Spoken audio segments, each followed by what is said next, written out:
Tanghalian na, tikman ang mga masasarap, katakam-takam at nakakabusog na talakayan ukol sa ating mayamang pananampalataya. Halina't magsalo-salo tayo sa Kwentuhang Katoliko.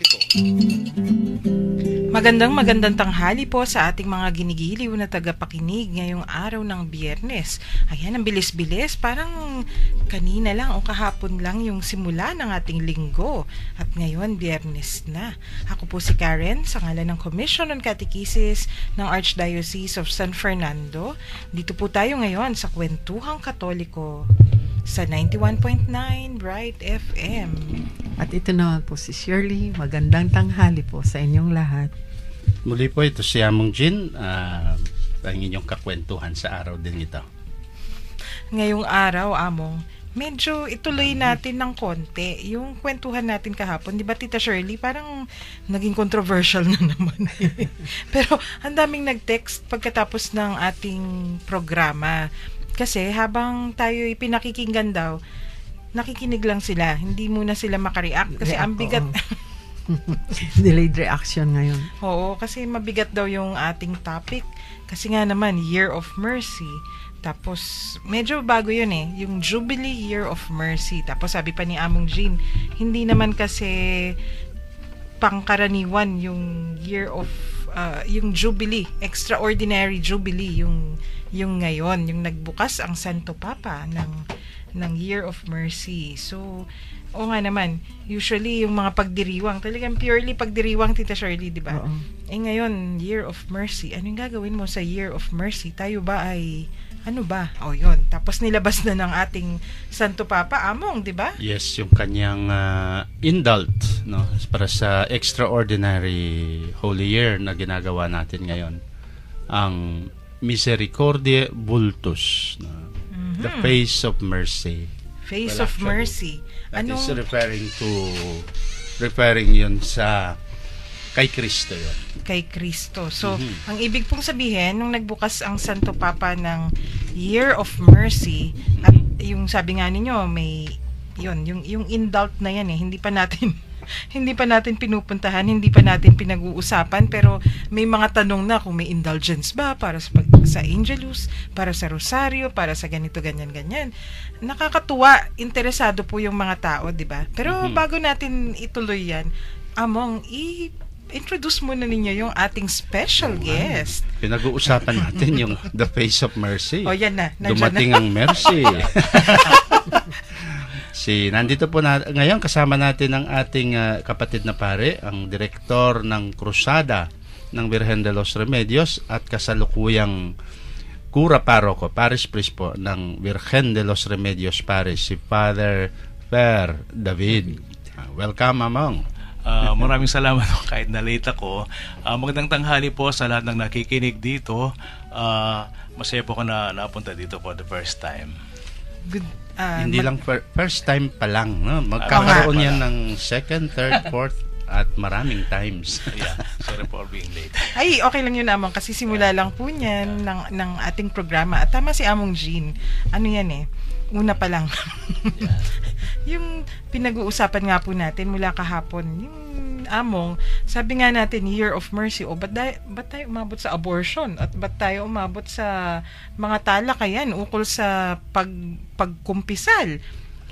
Kasi naman, yung doon sa mismong indult na inilathala, no, na pinablish ng Santo Papa, yung Misericordiae Vultus, no, The Face of Mercy, isa dun sa pinaka-core ng kanyang sinabi doon ay dahil ang Year of Compassion, Year of Mercy, awa, no? And one way of showing ang awa ay sa pamamagitan ng hindi lang ng paggawa ng gawaing the works of mercy, kung hindi ang importansya ng pagpapatawad, no? The gift of forgiveness, the gift of sanatio spiriti, no? Yung the health of our souls, no?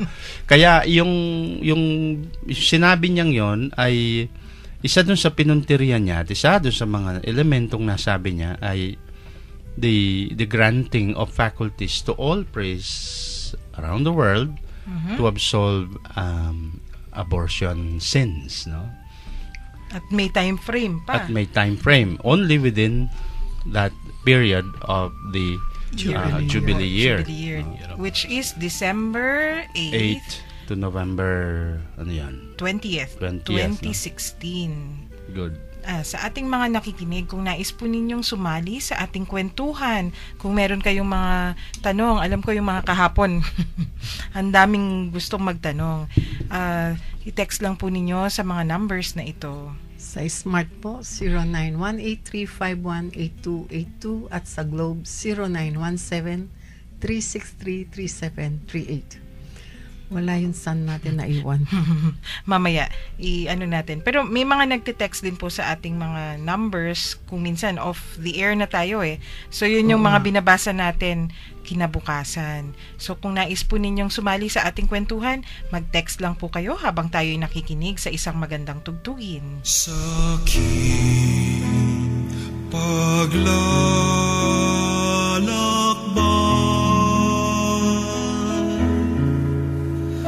sa bundok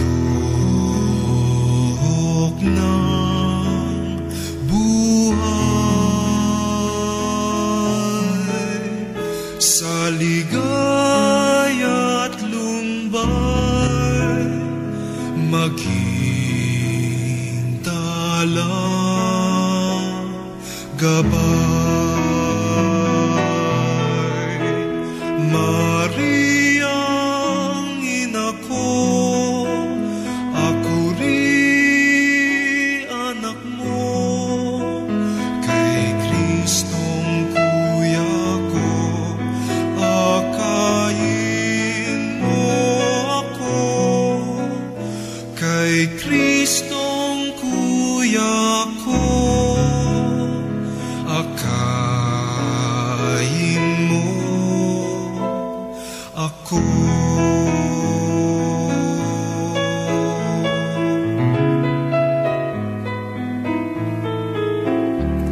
Maging aking tulay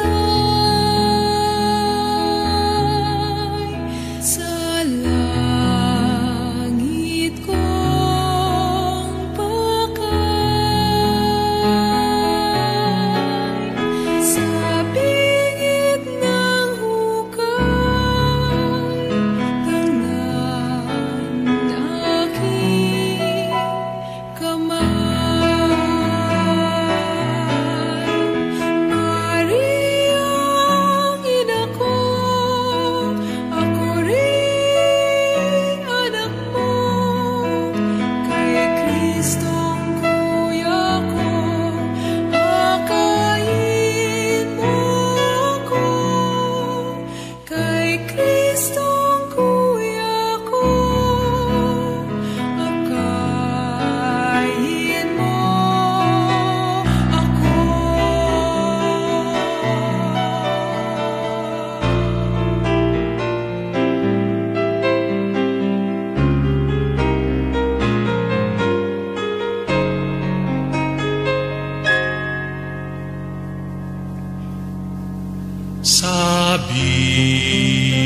Sabihin sa kanya,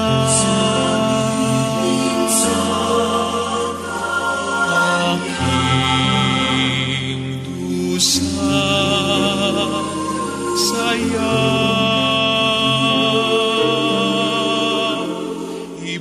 ibulong sa kanya, minamahal ko siya. Mariang ina ko, ako rin anak mo, kay Kristong kuya ko, akayin mo ako, kay Kristong kuya ko, kay Kristong kuya ko.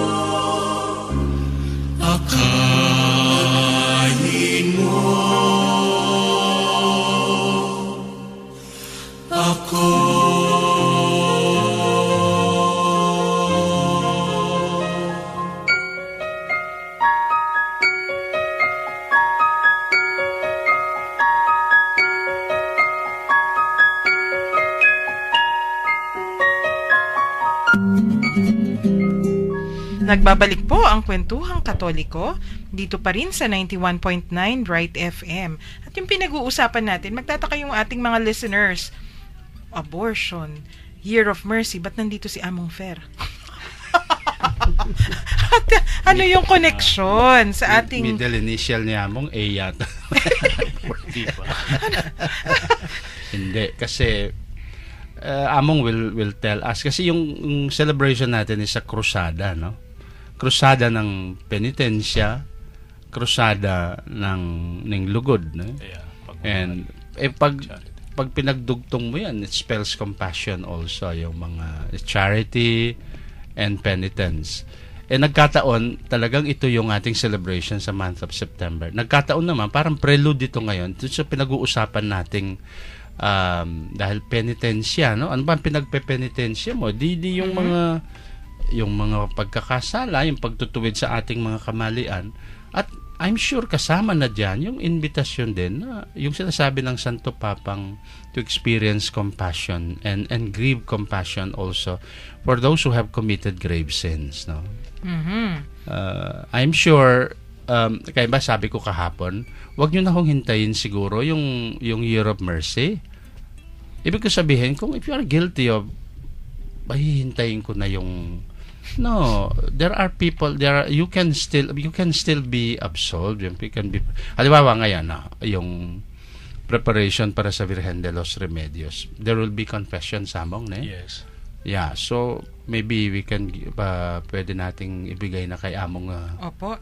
Yung schedule po natin, Among, pauna pa lang na tanong ito, wag po magpapanik yung ating mga nagtatanong kasi may mga text na tayo, ano yung schedule, ano yung gagawin, bakit daw ang layo-layo, mahirap puntahan yung Clark. Naku, inulan na tayo ng mga tanong, Among. Aga na po. Opo. So yung una, patikim muna, Among, ano po yung schedule natin na, ano yung kasalukuyan ng nangyayari? Mukhang may novena na po ba? Opo. Bali sa kasalukuyan po ay may nagsimula na yung novena last Saturday, August 29. Nagsimula nasa Holy Rosary Parish po yung Birhen Coronada ngayon. Pero sa mga parokya, iniengganyo pa rin na magnovena, lalo yung malalaking parokya, dahil ito ang patron ng ating diocese, San Fernando, ang Birhen de los Remedios. Ano po? At kami naghanda rin para sa mga parokya na may triduum sila. Ito ay pagtawag natin mahal na Arsobispo na sana lahat ng mga parokya may triduum at saka yung mission, yung parang catechism, adult catechism. Yung krusade naghanda ng catechism, module, manual para dito, pating dasal, activities, para meron tayong spiritual preparation sa koronasyon ng Birhen de los Remedios. Ano po? Ganda. Ito'y gaganapin sa Clark Field. Baka na itanong bakit ang layo. Kasi po ngayon, kung nakikita ninyo sa mga lugar, September, panahon ng tag-ulan yan, kadalasan binabaha tayo mula nang magpinatubo. No? Right. Wala na yatang parokya o lugar na maluwang na hindi tayo mahihirapan sa traffic, yung baha o kaya yung tag-ulan. Kaya taon-taon, pinagpapalitan na lang yan, either San Fernando or Angeles. San Fernando, Angeles, dahil sentro ito, malapit. At saka yun nga po, nangangailan po tayo ng maluwang na lugar dahil yung mga nag-attend yan, marami, libo-libo. Last year, mga 30 to 40,000, ganyan, karami yung mga nag-attend. Kaya sa Clark, gagawin po. Ayan, para naman comfortable po, Among. Comfortable. Ngayon, nagpe-prepare kami. Alam mo po ang luwang, kahit na 1 million tayo doon, 16 hectares yung parade grounds ng Clark Field. Maluwang na maluwang, pero yung kalahati lang ginagamit. 8 hectares, pero malaki pa rin yan. Kahit na kalahating million tayo doon, ay presko nakaprepare. Opo. Ay kahit 1 hectare lang, Among, napakalaki na po nun. So yung tanong po natin na una, ano nga yung kasaysayan po ng ating krusada? Kasi umabot dito yung Virgen de los Remedios. Tinatanong nga nung iba, di ba may Virgen de los Remedios din daw po sa Malate? Yeah. Opo. O di ba yun yung Remedios nila, Among? So bakit Virgen de los Remedios? Pinag-usapan po yung Year of Mercy o yung paghahanda natin sa Compassion, Mercy. Alam po, ganyan din nagsimula ang ating krusada. Nagsimula po tayo, di ba nag-diocese tayo nang mahiwalay ang Pampanga sa Manila 1948, December 11, 1948. Opo. At siyempre bilang bagong diocese, kailangan magkakaroon ng patron. Ang ating diocese, ang na-assign po si Bishop Cesar Maria Guerrero na may devotion sa Virgen de los Remedios Ay, dahil galing siya ng Malate. Opo, Na destino siya doon. Wala siyang iniisip na patron siguro kundi ito dahil may devotion na siya. Naghanap siya ng image ng Virgen de los Remedios, napunta siya sa Balite. In Balite, San Fernando, dahil ito ang pinakaunang parokya na napangalan sa Virgen de los Remedios, hindi pa tayo diocese, 1943. October 7, 1943 na itatagpo yung Balite. So, Gera pa. napunta doon at nakita niyang isang image sa maliit at iniisip na niya, pinag-uusapan po yung penitensya at karidad. Nakita niya sa Pampanga noong 1948, yan? Pagkatapos ng gera. At malaki pa ang issue ng yung hindi tayo tahimik, walang kapayapaan, at yung mga hukbo ay aktibo pa dito. Kaya nga mayroon hukba lahap, yung hukbo laban sa hapon. At nakikita ng obispo na malaki ang agwat ng mga mayayaman sa mahirap. Ganun din, marami pa rin patayan ang nangyayari. Ang nangyayari pa dito, yung hukbo, minsan nagsisimba yan, Pero nagsisimba, pero nakikita niya yung yun nga, kahit Kristiyano ay may pag-aaway pa rin at saka yung malaking agwat ng mayayaman at mahirap. So wala siyang iniisip kundi paano magkakapayapaan sa Pampanga. Wala siyang iniisip kundi ang devotion sa Birhen. Opo. Na idadala yung imahe ng Birhen, magdarasal sila doon, magro-rosaryo for 24 hours, may penitential aspect, yung pagkukumpisal. So yung mga pari darating sa simbahan, sa chapel, o kahit maliit na barong-barong lamang na ilalagay doon, at na yung krusada ng Virgen de los Remedios, sabi niya, krusada ng penitensya at goodwill, voluntad, yung una, yun nga po. And the bishop is so successful with this dahil dinubog ng mga Katoliko ang pagdating ng Virgen de los Remedios sa bawat bayan, sa bawat parokya, sa bawat barangay, at even sa mga purok-purok. At lumabong ang pananampalataya dahil dito. At saka yung pagbabalik loob ng mga tao, nakita nila, ang malaking aspeto ba ito, yung lamak, yung pag-unawa sa mga mahihirap, na kung saan mapunta ang Virgen de los Remedios, ang lahat ng tao doon ay nag-iipon, kahit na halimbawa bigas, canned goods, o kung ano may bibigay sa mahirap, damit, ganon. At sa paglipat ng imahen sa susunod na parokya o baryo, ibibigay yon. At itong naging epektibo rin. May concern tayo sa mga mahirap, at ganoon din, parang bang kung may pagkukulang naman tayo sa ating mga kasalanan, parang pagbabayad din ito na preparation, yung pagtulong sa mga mahirap. Kaya ang ganda po, yun ang spirit ng krusada natin, ng Virgen de los Remedios. At naging successful din, kaya nga sa kapampanyang awit natin, kasalpantayanan miunlad milablab, ing pamikalugod agad din naganap, galing ng kanta. Ang ganda nga po Yung among, di ba? Pag kinakanta natin yun lahat, ramdam natin, lalo na pag lahat, aawitin. Yeah. Yung pagdating naman dun, yun ang mercy, Yun ang tawag doon, yun ang charity, Crusada de Caridad. Tapos among, di ba, may aspeto naman ng penitensya. Yeah. Yung sa natatandaan ko, di ba, may mga mission pa yan. Yeah. Nagpapakumpisal. Opo. Bali, tatlong aspeto yan, yun nga po yung sa liturgy, sa mga sakramento, sa mga devotion natin. Tapos may aspeto din yung pagkukumpisal, dahil ito po ang focus din ng ating obispo noon, na sana magbalik loob ang mga tao at maiwasan na yung pag-aaway-away, lalong-lalo yung pagpapatay sa ating kapwa, Matindi ang kinalaman ng ating pananampalataya dito sa usapin ng pagmamahal at yung ating pagmamalasakit sa kapwa, Kaya may pag-umpisal. Habang nagkukumpisal sila, may tinatawag na Santa Mission o yung tinatawag nating catechism or Santa Mission, tawag nila. Kaya parang dito ay pinapaliwanag kung anong doktrina ng Santa Iglesia, kung anong magandang pamamaraan ng pamumuhay, at lalong-lalo yung sa landas ng pagpapakabanal. So, habang naghihintay ng confession yung mga tao, nakikinig sila dito sa usaping ito at paglalahad ng mabuting balita. At isa pa, yung pong prosesyon, hanggang ngayon, kung napapansin ninyo yung ating images ng Santo Cristo del Perdon at Birhen de los Remedios, ay wala pang gulong yan. Binubuhat, Nakaandas. At nakaandas sa tawag natin sa carriage. So, iniengganyo po yung mga kalalakihan yung gustong magdebosyon na para bang sa pagkarga ng imahe ng ating Birhen de los Remedios, Santo Cristo, parang may penitential act din yun. Minsan nakayapak pa yung mga nagbubuhat doon. At hindi nila alintana na yun nga mabigat kahit na malayo ang susunod na parokya, binubuhat lamang yung andas, parang kasama din sa penitensya at paghingi ng tawad sa mga pagkakasalang nagawa. May texter po tayo. Si Ate Jonel, sabi niya, kasanting na naman ning topic krusada agyang balutani, refresh na ing lugod na ning indong virhen at ning lugod tamo kaya. Opo. Tulad ngayon, pag magpunta ka sa Angeles, ang daming nagbe-visit kahit nagpupunta ko 11, ganyan, mga 12. Kahit na unholy hour, 1:00 ng hapon, at makita mo taimtim na nananalangin yung lumalapit at saka yung mga penitents. Lalo na pag bago misa, 5 p.m., every 6 p.m. po yung Novena Mass nila sa Holy Rosary. Ang daming tao, punong-puno yung katedral, kahit ang lagi-lagi niya.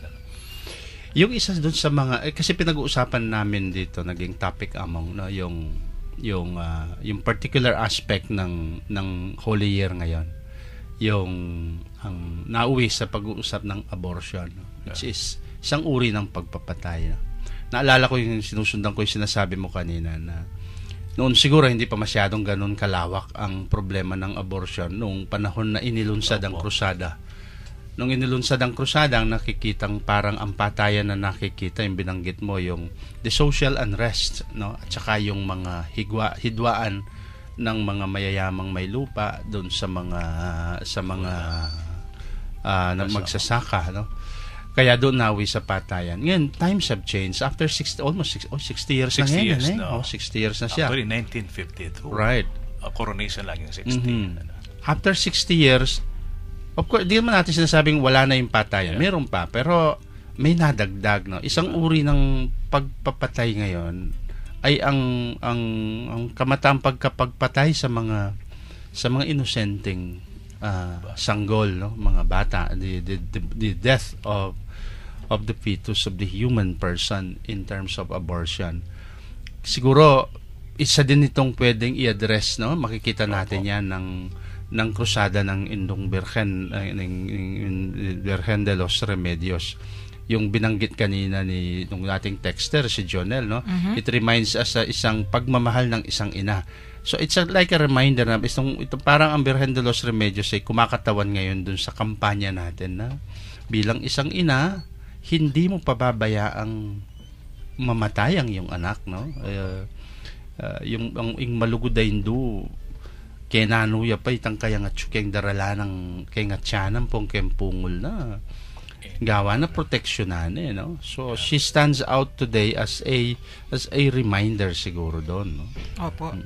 Napaka-timely nga among pag sinabi nating Virgen de los Remedios, naalala ko sa Malate, may area talaga yung Remedios District.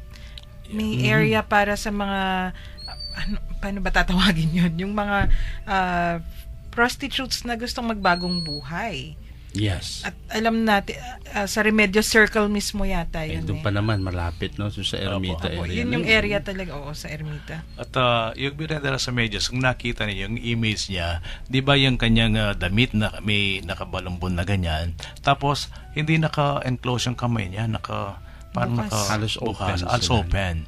May nanay, yung lola ko na tawag niya, alam mo patron yan ng mga kumadrona. Dahil parang nanay, ang Birhen de Remedios, yung kanyang posisyon, nagpapaanak. At sa balite, alam po ninyo, yung mga hindi nagkakaanak at may yung mga nahihirapang magkaanak, ay may mga nagdebosyon doon. Bine-bless ko, minsan 3 beses ng buntis, pero hindi natutuloy. Yeah. Ganyan. Pero pag nagdebosyon sila, at saka yung ang nakakapagtag dito, kahit na is that fatalism or what? Alam nyo, pag Christmas, parang yung humahawak ng baby Jesus na ibibigay sa akin for the gloria, naka-schedule na, halimbawa ngayon 2 na, yung hindi nagkakaanak, silang hahawak doon, ibibigay sa Blessed Mother. Tapos, yung pag-awit ng gloria. After 3 months, 5 months, babalita sa'yo na malagka naman sila.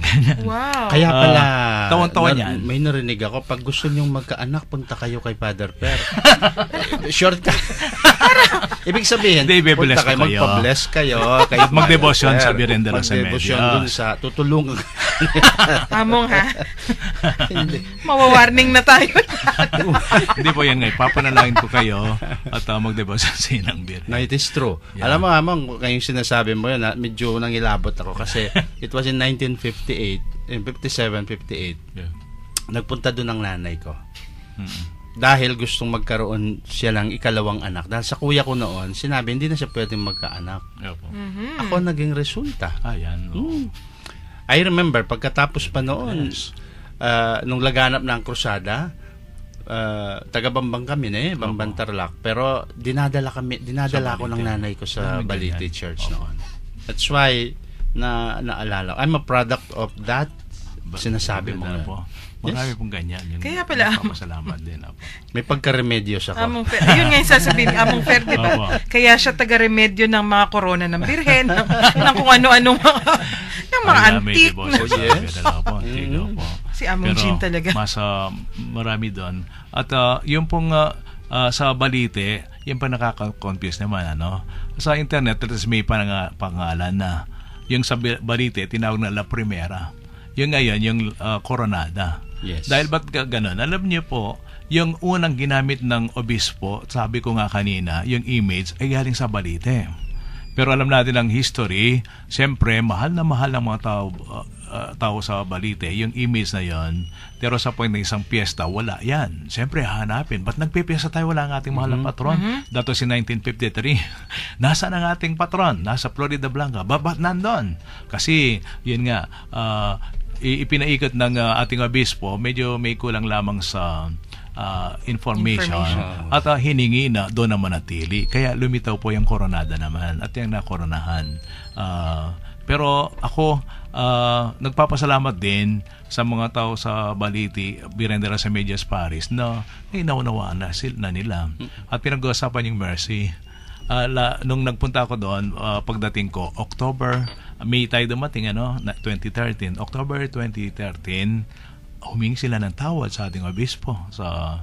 Yung unang obispo kay Bishop Cesar Maria Guerrero, nagpunta kami ng Carmelite, nagpenitensya, tapos lumuhod sila sa harap ng puntod ng ating obispo para yung mga nangyaring, parang ang kasimbalita, pinagkait yung imahin na yon. Pero hindi naman, nagkulang, sabi ko nga, siguro may pagkukulang, kulang ng information. Wala pa kasi internet, walang cellphone noon. Kaya napakabagal.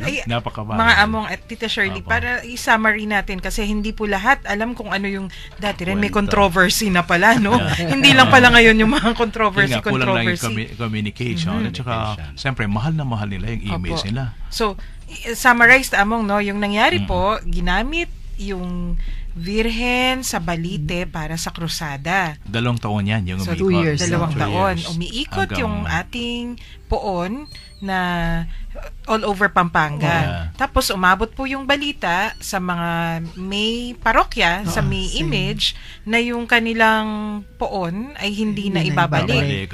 O di syempre, kahit naman kami, kunwari, sasabihin mo, si Santa Rita hindi na ibabalik sa'yo. Nabalitaan pa naman na makukoronahan sa Roma. Pag napunta sa Roma yan, lalong hindi na babalik. Doon na siya. So, ang mangyari, pag naiuwi na dito, wag na nating ibalik. Pero, yun nga po, napagkasundo na kung anong pangyayari, kaya lumitaw naman yung iba. Among, yung nababalita ay hindi nababalitaan, nababasa pala. Tapos na yan, history na. So, nagkaroon pa daw ng konting tension between the bishop. Yung governor, noon sila sa ano. Pero, doon tumawag ng last August 15, meron tayong Marian Congress. Actually, that's not the first. Nagpatawag pa ng Marian Congress yung obispo natin, November 24, 25, para pag-usapan lang kung anong gagawin after that. Ano? And then, na-solve nila, magpapagawa ng bago, tapos yung maiwan na sa Balite yung pinakaunang pilgrim image. Primera, no? Kaya, ang piyesa namin ay November 26, ang pag-uwi naman yan, pagbalik niya, pananatili na. Okay. That was resolved. So, ganun po pala. Naku, napakamakulay naman pala ng kwento ng ating Virgen de los Remedios. So, yung sa maling akala, medyo nagkaroon ng issue. Pero, na-resolve yung issue nung sinabi po nila na pwede namang gamitin yung ibang image. So, isusoli po yung talagang nasa Balite, nagpagawa ng bagong image, at yung bagong image, yun po yung kinoronahan. Tama po ba? In 1956. At saka, like it or not, no, yung the people of Balite, sa kasalukuyang Virgen de los Remedios, hindi mo na maaalis yung yung oneness nila. Even, maski halimbawa, yung dati ay hindi na lumalabas, nasa parokya na nila ngayon. But as far as the crusade is concerned, yung contribution din ng mga mamamayan, it's already part na yun no? Integrated na yung sa history ng krusada, ang participation din ng mga parishioners ng Balite. Sa kanila nagsimula Saan sa gusto mo? Nagsimula doon sa Virgen, kaya La Primera ang tawag nila. La Coronada naman yung ikalawa. But in the end, iisa ang Blessed Mother, iisa ang title, no? So she and we all enjoy her blessings. Yes, of course. Amang may nag-text para sa'yo. Makiramdam ko po ngayon tungkol po ka rin, bisang magkaanak, no, ka rin po pwedeng munto para magdebosyon. Algin ng Sulipan. Dapat akong bigay mo na yung text yung sa Balite mo, mo. nagde-devotion sila. Ang nabanggit ko kanina, every Christmas, at saka yung nagko-corona, every Christmas, December 24, yung Midnight Mass, yung humahawak po ng Santo Niño, bibigay kay Mama Mary na costume yun, tapos ilalagay sa Belen, yun po. Alam po ninyo nga, 3 years o 4 years nang hindi nagkaanak, tapos binalita sa akin, after Christmas, after mga 5 months, mga May, buntis na po ako sa niya, at bigay ng inang birhen ito. Taon-taon po yan. Pero ngayon po may naka-schedule dalawa na po naka-line up na ini-schedule matagal pa. Pero importante diyan magdasal, mag-devotion sa inang Virgen de los Remedios, at doon po pwedeng dumalaw. Last Monday, yung mga taga Nueva Ecija nandun, nagre-recollection kaming mga pari, pero dumating 2 bus sila, no? Kasama si Father Bong Romano, siya palang administrator, parang vicaria, pangalawa ni Father Bishop Bobet pala. Vicar General yan. Vicar General yata nagmisa sila doon, and then nag-devotion din. Pwedeng pumasal po o dumala, mag-pilgrimage sa Virgen de los Remedios Parish. This is in Balite, San Fernando, Pampanga. At may nag-hi po sa inyo, galing kay 3297. At kay 6967, ang ganda po ng boses ni Father Per, parang batang Ted Filon. Successful po last year. Wow. Ang Salamat coronation po. First time niya. We'll support you more on Tuesday. Our Salamat prayers. po, Thank you. Sabi niya po.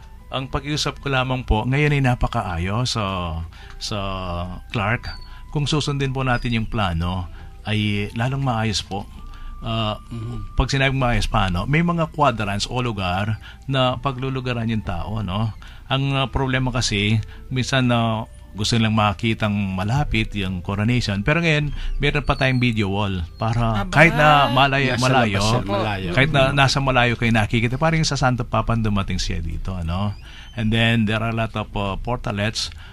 Una pa, nagpapasalamat po ko sa CDC, Clark Development Corporation, dahil malaking tulong niya. Kasi pag tayo lamang po, kasi yung ating resources kukunti, pero sa kanila may marami. Ngayon pa nga po, naplatano kaya na late, may nagano lang sa tinext ko, dalawa yung nagbo-vulcanize na lumapit sa akin.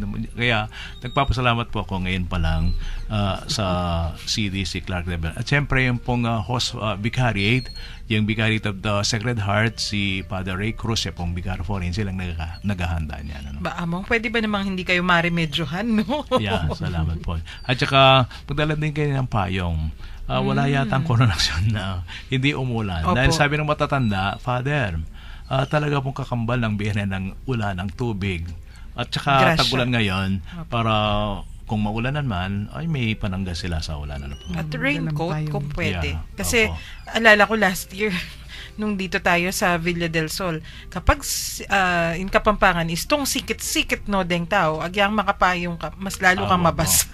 Yeah, pero yung mga patakan na kita ng umbrella. So, raincoats, mas maganda. Parang nasa luneta. Opo. Kaya gusto ko lang ipanawagan, alam po ninyo, yung Vicariate of the Sacred Heart ay naghanda ng plano, location map, na dahil sabi ko kanina, bakit sa Clark, yan po ang maluwang na lugar ngayon at iniwasan din yung traffic. Para maiwasan po yung traffic, yung palang Clark ay may 6 na entrance yan. Ano? May 6 na entrance. May kanya-kanya tayo pong gate na naka-assign para, siyempre, kung sa main gate lahat sila magpupunta, magka-choke yan o magkakabuhol-buhol ang traffic. Lalo na kung alas 2, alas 3 yun, halos sabay-sabay pumapasok at kung matatapos ang misa, sabay-sabay nang lalabas, ay talagang magkaka-choke. So, gusto ko lang ipaliwanag. Una, may color coding tayo. May mga quadrants na kung saan sila maglulugar. Kung pwede pong color code tayo, pati yung damit, yung t-shirts, ganyan. For example, yung kulay red, yung Vicariate of Sacred Heart, Vicariate of the Holy Spirit and Vicariate of Saint John the Beloved, yung sa Angeles, mabalak at magalang ito, ano? Meron na silang ngayon naka-quadrant yon, may mga banderitas at saka signs na may kulay na red. Yung orange, yung Vicariate of the Holy Family, Vicariate of Saint Augustine and Vicariate of Saint Joseph, yung pong bandang Lubao, Florida Blanca, Guagua, Sasmuan, Betis yan. Ganda sa amin po, opo. And then yung sa amin, yung green Vicariate of the Virgen de los Remedios, St. John Mary Vianney, Christ the King, yung San Fernando, Bacolor, yan ano po. At saka yung bandang Christ the King, bandang San Simon na yan. Yung yellow, nakaalat po ito para sa Vicariate of Mary Help of Christians, Holy Redeemer, and Vicariate of Blessed Trinity, yung Angeles, yung Arayat, Santa Ana, Candaba, San Luis, Mexico, Apalit, Macabebe, Masantol. Kulay yellow sila. Pati po yung stickers. Kung binigyan namin ng stickers yung mga pari para sa mga sasakyan ng mga pupunta sa Clark, ano? Kasi mas maganda kung ilagay yung stickers, halimbawa kung green kami, Virgen de los Remedios, ilagay yung sticker sa sasakyan, tapos makikita ng traffic enforcer, ituturo kung saan yung parking space nila. Pati yon ay naka-alat na po yung parking space kung saan sila papasok. May mga drop-off points, tapos may mga parking space para sa mga magpupunta doon. Ngayon, kung kulang po yung stickers, pwede po pala yung halimbawa kung ribbon na lang, halimbawa yung Holy Redeemer, Blessed Trinity, Mary Help of Christians, yellow sila. You just tie a yellow ribbon sa inyong mga sasakyan para makita ng traffic enforcer kung saan kayo papasok at saka kung saan sila magpa-park. Yun nga po, yung 6 na entrance ng Clark, yung pong main gate. Siyempre, sa main gate, yung pong mga bayan sa Angeles, Mexico, Bacolor, Santa Ana, Candaba, San Luis, doon sila papasok. Kami, yung taga San Fernando, Santo Tomas, Minalin, yung sa Friendship Gate. Alam niyo naman po ito, no? Friendship Gate, doon sila papasok. Siyempre, doon sila lalabas pag uwi. Tapos yung sa SCTEX, yung North Exit, yung San Simon, Apalit, Macabebe, Masantol, yan po sa Mabalacat Gate, Mabalacat, Magalang Right, yan pong lahat. At sa SCTEX South, alam po natin ito, yung Florida, Lubao, Guagua, Santa Rita, Porac. Sa SCTEX South exit sila, may gate po doon. At yung Negrito Gate, malit lang ito, yung sa Sapang Bato, yung banda roon, pwede silang pumasok doon. Ano po. So, yun pong nakaalat na gate na naka-assign sa mga bawat bayan o parokya na ating papasukan. At sa Clark CDC Parade Grounds, doon po yung gaganapin yung tinatanong, saan ba yung CDC parade ground na yan? Kung yung sa Manuel Rojas, diretso, main gate, diretso lang yan, bago sa Mimosa, turn left, yun na po. Mga 300 meters na lang na. At saka maraming mga road signs na pinrovide ng CDC. Wala kayong paraan para maligaw kayo.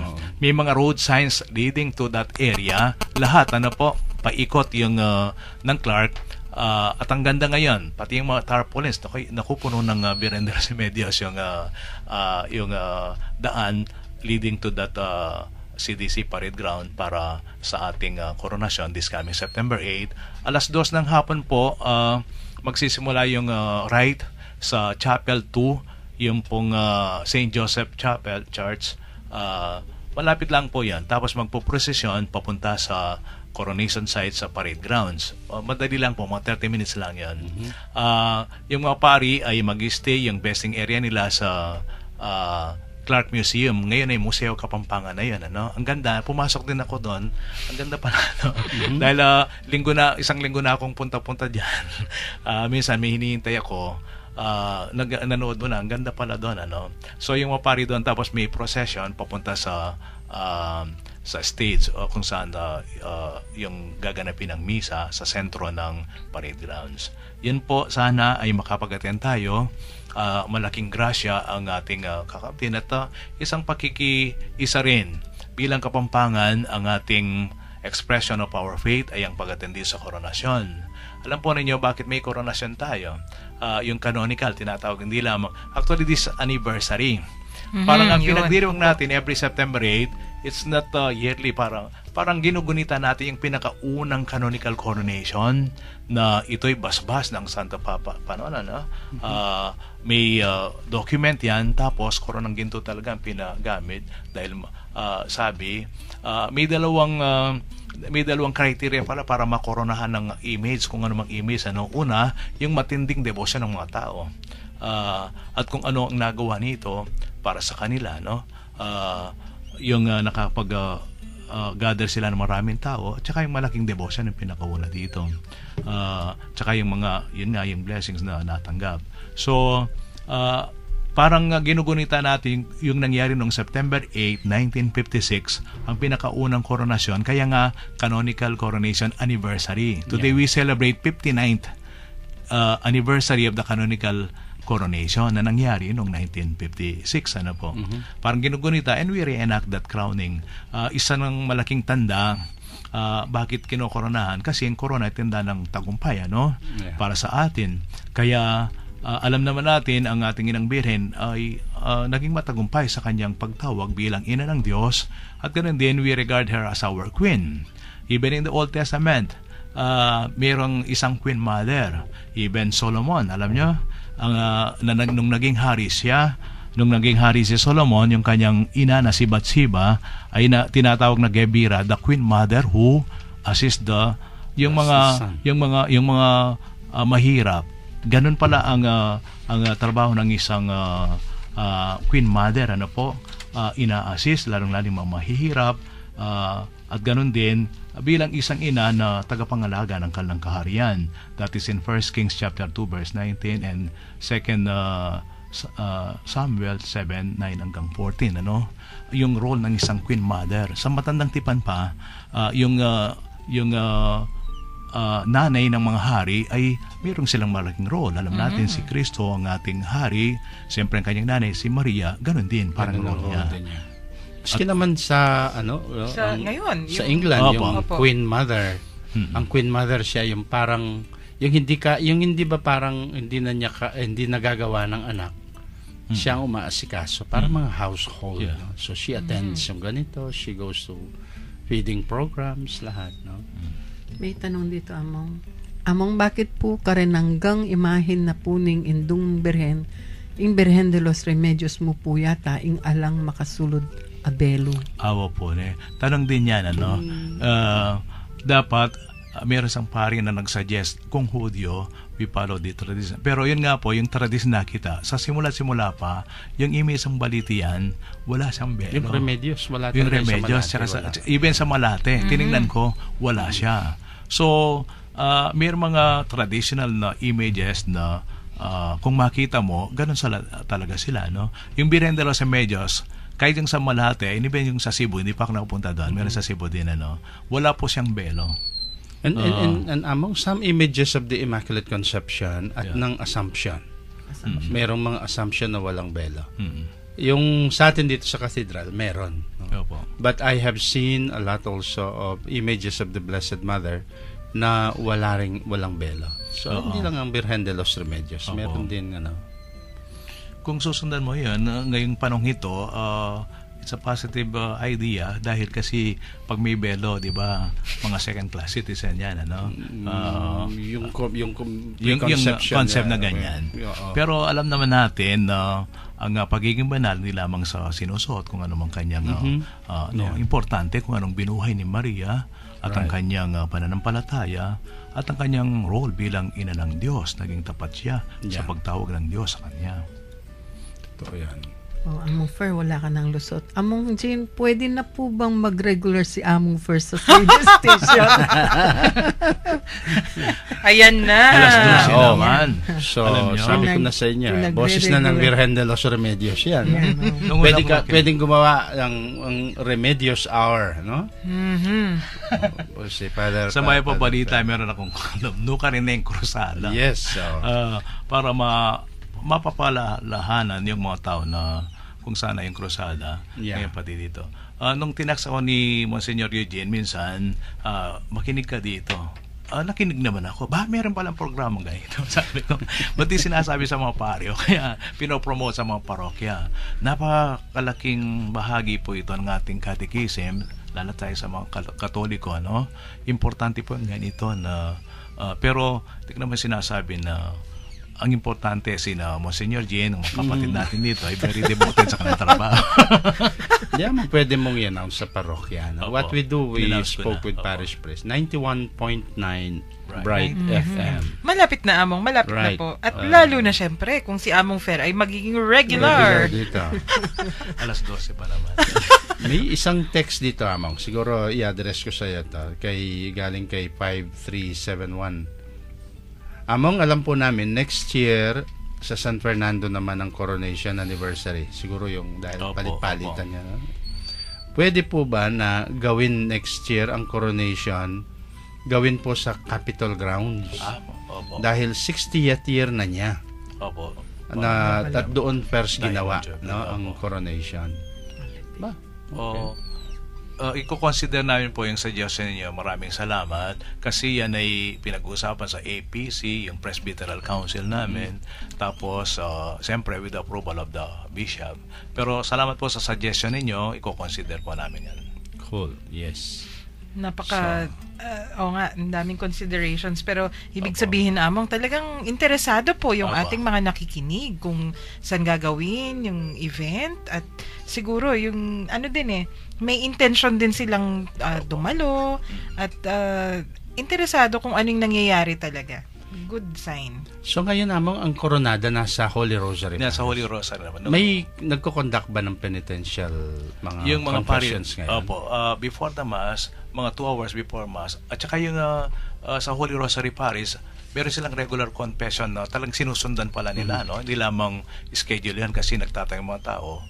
Pag nandun yung schedule, nandun sigurado yung pari. Lalo na po ngayon, nandun yung Virgen Coronada.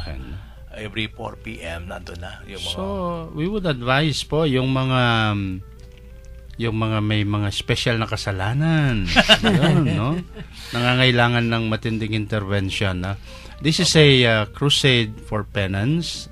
So, andyan po ang Virgen de los Remedios, ang Coronada, nasa Holy Rosary Parish sa Angeles. 2 hours before the Mass, nagko-conduct po sila ng confessions. I'm sure yung binubuksan natin, wag nyo na pong hintayin ang Holy Year. May opportunity na ngayon. Sa December pa yun Sa December pa yun. Ngayon na, kung kayo'y may kalokohang ginawa, kaya kayo'y kasama dito sa mga pinag-uusapan natin a few days ago, mga sa abortion. I'm sure, sa tulong ng Virgen de los Remedios, get her inspiration. May pahabol, Among. O ito pong star na king forehead, na po yung symbol. Star? Ano yung Stella Maris? Yung Stella Maris, Stella Matutina, kasi yung star, no? One Star of the of the titles ng Birhen, madami yan eh. Meron siyang star. Star of the Sea, Stella Maris. Opo. Star of the Morning, Stella Matutina, no? Yeah. Kaya siguro yun ang simbolo ng Opo. the woman with the star on her forehead. At saka po yung nakikita yung symbol sa ating krusada, yung May Moon at saka yung Immaculate Heart naman. Bakit May Moon? Di ba sa Revelations chapter 12, ano? Yes. Yung nung makipagtunggali ang Diablo with the seven-headed dragon, there's that woman. The woman yung buntis siya, tapos nakatapak siya sa buwan, sabi ni John sa Apocalypse chapter 12, ano? Tapos may 12 stars siya, nakatapak sa buwan. Yun po. Ang ganda naman yung buwan kasi nakikita dito, buwan yun. Saan ang gagaling ang liwanag ng buwan? Sa araw talaga. Si Kristo ang tunay na araw, ang liwanag, pero pwede pa rin makapagbigay ng liwanag ang buwan sa kadiliman. Yun nga ang role ni Maria. Sa panahon ng ating kadiliman, nandoon si Maria para umantabay sa atin, para maging liwanag din. Ano po? At saka yung Immaculate Heart niya, nandoon din ang kanyang puso na puno ng rosas na puti, ang kanyang kalinisan at katapatan. The crusade for penance and charity. Charity yung puso, yung penance yun nga, may liwanag sa kadiliman sa pagpapatawad ng ating Panginoong Jesucristo. Reconciliation. Pakikipagkasundo. Kung nakipagtampuhan ka sa ating Panginoon dahil sa kasalanan, oras na para makipagkasundo. At tama po si Among Fer, kailangan lumapit na. Kaya maganda dun eh. Sa tampuhan ng tao, yun, masundan ko yung sinabi mo. Kung minsan pag nagtampuhan kayo, gusto nang makipagkasundo ng isa, hanggang nagtatampo yung isa, hindi pa magkakasundo. In our case, kasi sa Panginoon, tayo lang naman ang nagtampo eh. Ang Panginoon hindi magtatampo yan, di ba? Talikuran mo, sabi, pero hindi kanya tatalikuran. So, pag ang conversion, ang penitence, kapag tayong mga nagtampo, ay tama na. Ayan, may naghihintay sa'yo. That's the beautiful thing doon. Ang hirap yung nagtampuhan kayo. Hindi mo naman kung hinihintay ka nung isa. Gusto magpagkasundo, binato ka niya, malayo ka pa. Nagtatampo pa pala. Ayan na. Kaya lapit na po sa ating inang mahal patungo sa ating Panginoon. Oras na para tayo'y magpaalam. Tempus fugit na naman. At Among, parang kabubukas lang natin ng linggo with Among Joel. Ngayon, nagsasara na naman tayo. Oo nga po, Friday na. Pero tandaan po natin, next week na yan. Anong araw nga po, Among Fer? September 8 po, that is Tuesday. Pumunta kayo mga aga doon po. Pwede kayong magbaon, kaya lang sana yung i-share natin ang ating baon at siyempre panatiling malinis ang lugar. Yes. At ganun din, magsisimula yon sa 2:00 ng hapon from Chapel 2, magkakaprosesyon. Tapos pagdating sa parade ground, mga 3:00 na po yon, yun pong banal na misa. Panguna ng ating obispo, Bishop Florentino Lavarias. Okay. So, 10:00 pa lang ng umaga, punta muna kayo sa SM. Tapos Maraming nag-advertise. Tapos medyo bandang. Habang namamasyal, makinig ng kwentuhang Katoliko. Yes. Ay, magsa-special announcements tayo sa araw na yon para wag makakalimutan. Di ka pupunta. Syempre pupunta po pagkatapos natin dito. Nga pala. Baka masita. Ayan. Kailangan pong tapusin muna natin ang ating linggo at momentarily magdadasal po tayo sa ating Panginoon. Sa ngalan ng Ama, ng Anak at ng Espiritu Santo. Amen. Panginoon namin, dumating na naman po ang oras ng aming pamamaalam sa isa't isa. Ganun pa man, kami po ay nagagalak dahil sa pinagkaloob mong pagkakataon magtalakayan, magkwentuhan at matuto sa isa't isa hinggil sa aming pananampalatayang Katoliko. Basbasan mo po kaming lahat, lalong-lalo na ang aming mga naging kakwentuhan na nasa kani-kanilang mga tahanan, pinagtatrabahuhan o kung saan man sila ngayon naroroon. Maging masaya po sana silang lagi dahil na rin sa iyong pananatili sa kanilang mga puso. Gawaran mo po sila ng kalusugan ng pangangatawan at kaluluwa at ilayo mo po sila sa lahat ng kapahamakan. Kung sila man po ay may karamdaman ngayon o may dinaraanan silang paghihirap o suliranin, pagaanin mo po ang kanilang mga damdamin at ipadama ninyo sa kanila ang inyong pagmamahal at awa. Iniluluhog po namin ito sa ngalan ng aming Panginoong Hesukristo, naghahari kasama mo at ng banal na Espiritu, ngayon at magpasawalang hanggan. Amen. Amen. Virgen de los Remedios, Ipanalangin mo kami. Santo Cristo del Perdon, Kaawaan mo kami.